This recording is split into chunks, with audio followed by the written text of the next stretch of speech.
Hello दोस्तों, कैसे हैं आप सब। मैं विनय गांधी आपका स्वागत करता हूं। आज मैं बात करने वाला हूं जेई मेन और जेई एडवांस के एग्ज़ाम के बारे में, जो कि 2023 में होने वाला है। इस बारे में काफ़ी सारे कन्फ्यूजन चल रहे हैं स्टूडेंट्स को, जिस वजह से काफ़ी सारे बच्चे परेशान भी हैं। ठीक है ना। मेरे पास काफ़ी सारे मैसेज आ रहे हैं, यूट्यूब पे काफ़ी सारे कमेंट्स आ रहे हैं, ठीक है ना, जिसकी वजह से काफ़ी सारे बच्चे परेशान चल रहे हैं। तो उसके बारे में हम लोग बात करने वाले हैं और हो सकता है मेरी इस वीडियो से काफ़ी सारे बच्चों का कन्फ्यूज़न क्लियर हो जाए, ठीक है ना, इसीलिए मैंने ये वीडियो बनाया है। तो चलिए स्टार्ट करते हैं वीडियो को। पर उससे पहले मेरी रिक्वेस्ट है कि आप चैनल को सब्सक्राइब जरूर कर दें, और अगर नए व्यूवर हैं तो चैनल को सब्सक्राइब जरूर कर दीजिएगा, ठीक है। तो चलिए स्टार्ट करते हैं वीडियो को।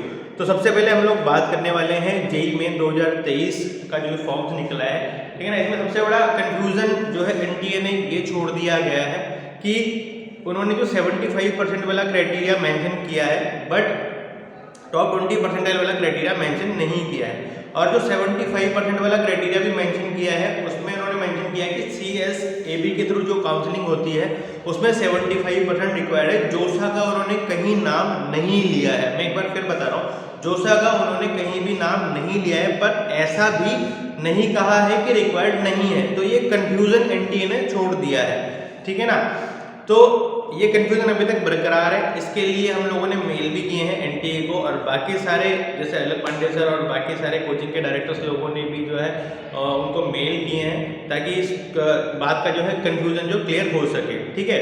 बट अभी जो रिसेंट अपडेट है एनटीए की तरफ से वो ये है कि रूल एंड रेगुलेशन एनटीए नहीं बनाता है, वो सिर्फ एक एग्जाम कंडक्टिंग बॉडी है। और जो इसके रूल एंड रेगुलेशन है वो जैब बनाता है, मतलब जेई एपेक्स बोर्ड जो है वो बनाता है, ठीक है ना। तो उसके अधिकारियों को आपको मेल करना होगा, और वो ही जब मीटिंग होती है, जैब की मीटिंग होती है, तो ही इस पर एक प्रॉपर निर्णय बन पाता है, ठीक है ना। तो एनटीए ने साफ कर दिया है कि वो सिर्फ एक कंडक्टिंग बॉडी है। अगर इस तरह का कोई भी चेंज कराना है तो उसके लिए आपको जैब से बात करनी होगी।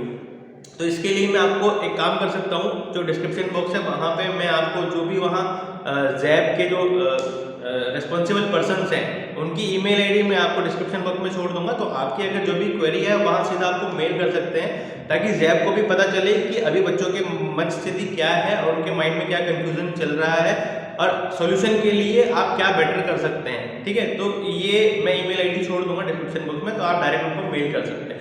तो सबसे पहला कन्फ्यूजन तो ये था, ठीक है ना।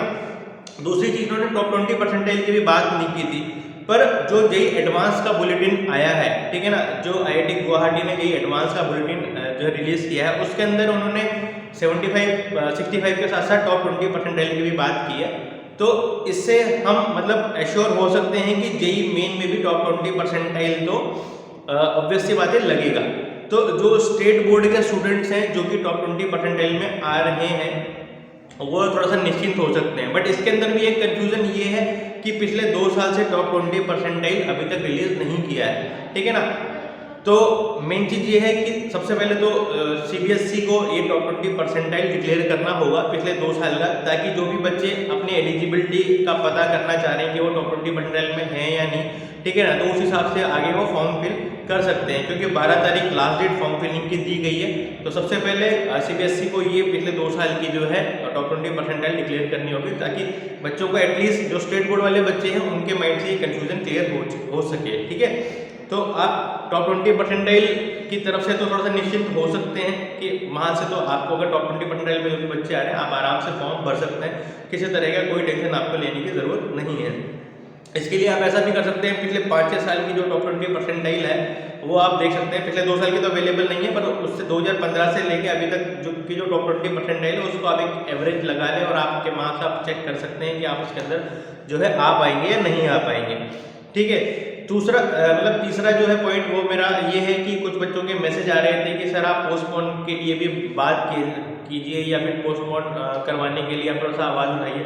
पर इसके लिए मैं आपको बता दूं कि पोस्टपोन कोई सॉल्यूशन नहीं है।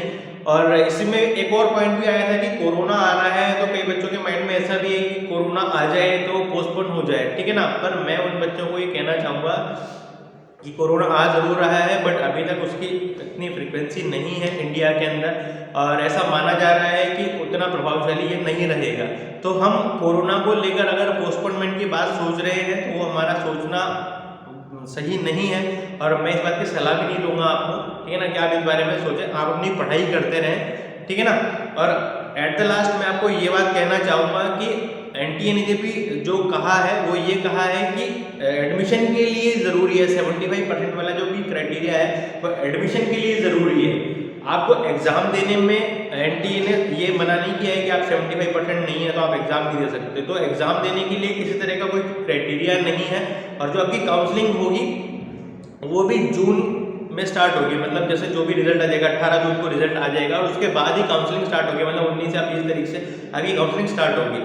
तो मेरा कंसर्न ये है कि जो बीच में आपका समय है, जैसे अभी तक दिसंबर चल रहा है, दिसंबर से जून में कम से कम 6 महीने हैं, तो 6 महीने जो बीच में है तो गवर्नमेंट के पास भी काफ़ी समय है इस बात पे सोचने का, तो हो सकता है कुछ अच्छा डिसीजन आप लोगों के फेवर में आ जाए। तो इस बारे में आप बिल्कुल भी न सोचें, 75% की टेंशन न लें, आप अपनी पढ़ाई पे ध्यान दें, ठीक है ना, और ज़्यादा से ज़्यादा परसेंटाइल जो है ग्रैब करने का सोचें, क्योंकि काफ़ी सारे ऐसे कॉलेजेस भी हैं जो कि JEE मेन की परसेंटाइल पे आप लोगों को एडमिशन देते हैं, काफ़ी सारे कॉलेजेस हैं ऐसे, ठीक है ना। और उनके अंदर आप JEE मेन में जितना अच्छा परसेंटाइल आएगा उतना अच्छा आपको स्कॉलरशिप इसके अंदर मिल सकता है। तो एटलीस्ट अगर हम बाई चांस अगर नहीं भी आया, हमारे फेवर में डिसीजन नहीं भी आया, तो हमको जो भी किसी भी प्राइवेट कॉलेज में अगर एडमिशन लेना पड़ा तो उसके अंदर जितना अच्छा परसेंटाइल होगा हमारा उतना हम अच्छी स्कॉलरशिप भी ले पाएंगे, ठीक है।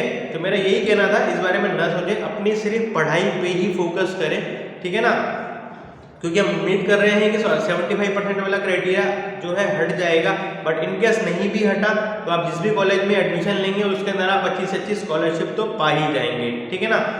और जो पोस्टपोन करवाने के बारे में सोच रहे हैं बच्चे, या ऐसा सोच रहे हैं कि पोस्टपोन हो जाएगा, मैं उनको भी जो है बिल्कुल इस बात की सलाह नहीं दूंगा, आप अपनी पढ़ाई पे ही ध्यान दें, पोस्टपोन के बारे में ना सोचें, ठीक है ना। तो इन सब बातों के साथ मैं अपना वीडियो जो है बिल्कुल एंड करता हूँ, ठीक है ना। उम्मीद करता हूँ काफ़ी सारे कन्फ्यूजन्स आपको क्लियर हो गए होंगे इस वीडियो में, ठीक है ना। और चैनल को सब्सक्राइब जरूर कर दें, और इसके अलावा किसी भी तरह का कन्फ्यूजन हो तो आप मेरे को मेल कर सकते हैं, मैसेज कर सकते हैं, ठीक है ना। तो मिलते हैं फिर अगले वीडियो में, तब तक के लिए okay bye, thank you very much.